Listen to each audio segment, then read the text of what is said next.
as we were talking about at this panel, the tides are changing, and although the statistics are terrible, so less than 7%, around 7% of people on boards are women of publicly traded companies, the tides are changing. California was the first state to require women on corporate boards, and this was in 2018. In early 2020, Goldman Sachs made it a rule that boards had to have at least one woman on it, or it wouldn't take it public. And then in late 2020, NASDAQ came up with its own diversity mandate that requires listed companies to have at least 2 diverse board members, including one person who self-identifies as a female and one person who self-identifies as an underrepresented minority or an LGBTQ plus person.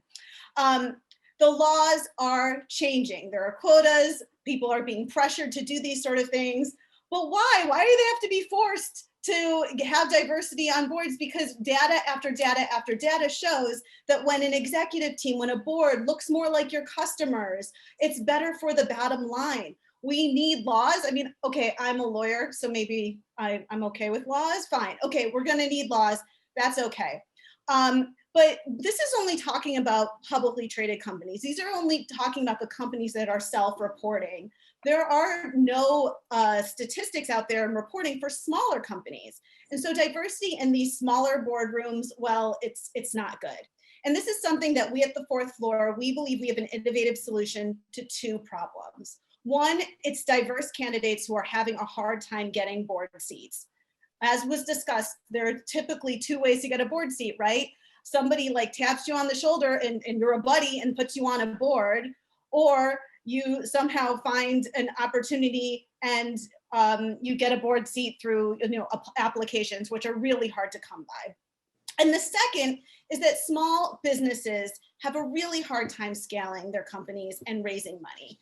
And so we at the 4th floor believe that a board is your rocket fuel. We want to support diverse founders by encouraging them to start advisory boards or boards of directors and boards of directors early. If your company is a rocket ship, these experts are going to be your rocket fuel, and they're going to help you continue to be mission aligned. As Alex said at an earlier talk, you need to be, as a founder, you need to make sure you know where your North Star is. And this rocket ship is pointing to your North Star. And a diverse group of experts who are aligned with your vision, they will help you keep going forward. They're going to guide you. They have their network, they have the expertise, they have encouragement. And you know what also they're going to help you do? They're going to be a sanity check. Being a founder can be super lonely, and having an amazing board can be a great way to really help you with your brainstorming and help you solve problems and moving forward. So one way that we are doing this and that we're pushing forward is through Board Bootcamp. And we put that into the chat. So this is something that we've been doing. And at Board Bootcamp, what we're trying to do is reframe the concept of the board. And we're reframing the concept of the boardroom in 3 very specific ways. 1, we're reframing the concept of what type of company deserves a strong board.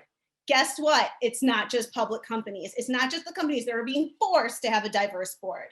People think about boards of directors of public companies, but that's not the only thing that's out there. Smaller companies need really strong boards. They can benefit greatly by having a strong board of advisors and a board of directors ready to help them scale.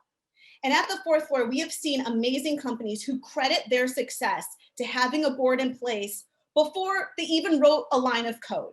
Before launching any product, they had their rocket fuel ready to go to bring in expertise to help guide their business from the very, very beginning.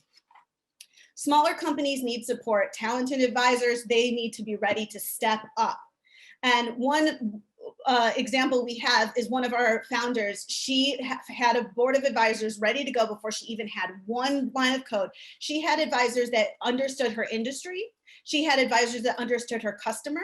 And she had advisors that understood the path that a business needs to take in order to get some VC funding.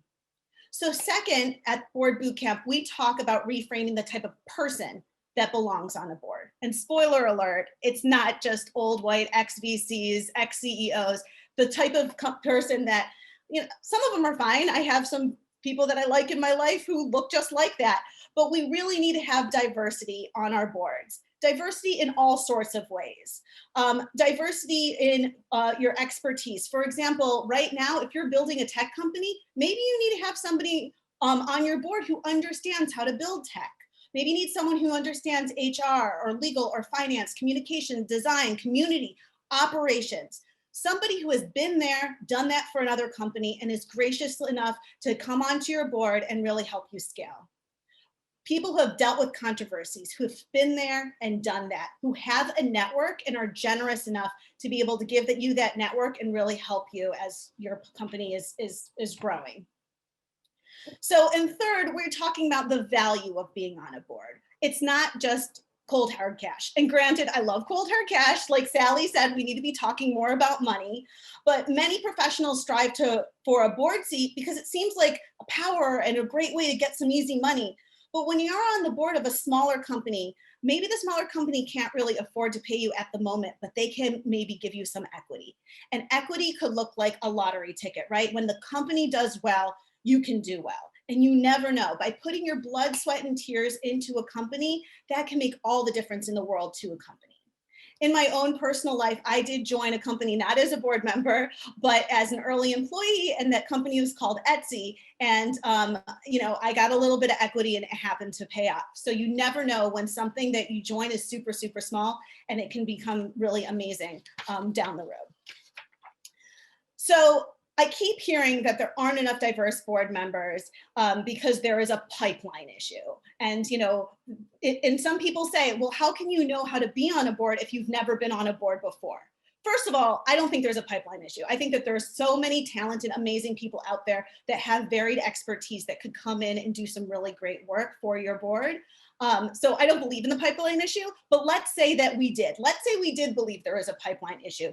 Fine. Let's get on boards of smaller companies and then use that as leverage to get on a board of a bigger company. Let's get on a board and be an observer on a board. Maybe you're not going to have a vote, but you're going to have a voice in the room and you're going to have the networking and the expertise, and it's going to look amazing on your resume. And that's what we talk about at Board Bootcamp. We offer templates and brainstorming documents. We do powerful networking, and it's also fun. And I would love to show you a testimonial from one of our board boot camps. It says, networking with dynamic women, concrete substance provided to participants, time well spent. Because what Board Bootcamp is all about is going deep in ourselves to try to figure out if we want a board seat, how to get it, what our superpowers are, and if we have a company and we want to grow out a board, what type of person we need for that board. Because it's not always about recruiters that are getting paid tons of money to put people on boards. We need to be ourselves, the person that puts other people on boards. To put ourselves on boards. So people ask me all the time, like, how do you get a board seat? And I hear stories of women who are working hard, time in and time out, and then someone taps them on the shoulder and says, hey, come join my buddy's board. And I like to call that the story of Cinderella, right? Cinderella was working really hard, and then someone tapped her on the shoulder and shoved her into the prince's castle. And I don't think that that's a way that we can really live our lives. We can't be waiting for a fairy god ally to pluck us from obscurity and put us onto a board. We need to make our own luck. We need to be our own fairy god ally and figure out inside ourselves, what do we want out of a board or a board seat or for our companies, and voice it, because you never know who's out there and who can help you. So join us at Board Bootcamp. This is our summit promo, Summit 2021. You can get $44 for general admission tickets. It's typically $244, and this is good through any Board Bootcamp at 2021. But I also want to mention something else. 90% of board opportunities at technology companies come through networking. So if you hope to land a board seat someday, you better be networking, you better be talking about it. And what's amazing also with Board Bootcamp is we bring this to companies. So if you're a company and you have diversity and inclusivity aspirations, or you want to bring this for your leadership and development, or bring this to clients, or bring this to your employees, we will go to your company and we will give this presentation and really empower some of your rising stars. I'd also like to show you our amazing platform. Building a board and getting a board placement, this is a long-term relationship. But when you think about it, like any relationship, it stems from the first interaction. And at the fourth floor, we have a lot of ways that we connect our members. And it's not just through board boot camp or like having these sort of events. Our members range from founders to professionals to advisors to investors. And what we realized is there's this chemistry aspect of it, right? You can't just say to somebody, hey, go join this board. You really have to make sure that you're aligned in so many different ways. So right now we have all sorts of events where we bring people together. So check out thefourthfloor.co. You can apply to be a member. We currently have a wait list because we have so much interest.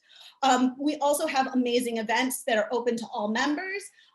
So for example, tonight we're going to have an amazing happy hour with Rebecca Minkoff. That's only for fourth floor members.